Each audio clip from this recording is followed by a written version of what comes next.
What's the coldest thing you've ever said to shut down your toxic parent? I just bought my first house last year. Nothing fancy, but it was mine. 3 bedrooms, tiny kitchen, needed some paint touch-ups, but I was proud as hell.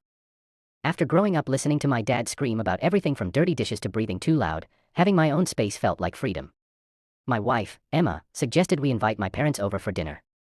Maybe things will be different now, she said while bouncing our 6-month-old son, Tyler. You're a homeowner now, a dad. Maybe he'll respect that. I should have known better. Dad walked in without knocking and immediately started. Jesus, what's that smell? Did something die in here? It was just the new carpet smell, but he wrinkled his nose like I'd been storing garbage. Before he even sat down, he was picking apart everything. The paint color was amateur. The furniture looked cheap. He asked how much I paid for the house, then laughed and said I got ripped off. Mom just stood there drinking her wine. Same as always.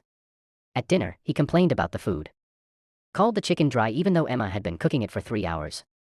Made fun of how I was cutting Tyler's baby food into tiny pieces. You're gonna turn that boy soft, he said. Already babying him like some kind of princess. Emma kept giving me looks. Silently begging me not to start anything. I kept my mouth shut and changed the subject. After dinner, I was in the nursery changing Tyler's diaper when Dad appeared in the doorway. Tyler was fussing a little and I was talking to him in that soft voice you use with babies. Telling him it was okay. That's when Dad said it. You're pathetic. You know that. Talking to him like he's some fragile little flower. You were already weak growing up. Don't pass that crap onto him. Kid's gonna be a total sissy if you keep this up. Something inside me snapped. Not anger, exactly. More like clarity. I picked up Tyler. Walked past Dad into the living room where Mom and Emma were sitting.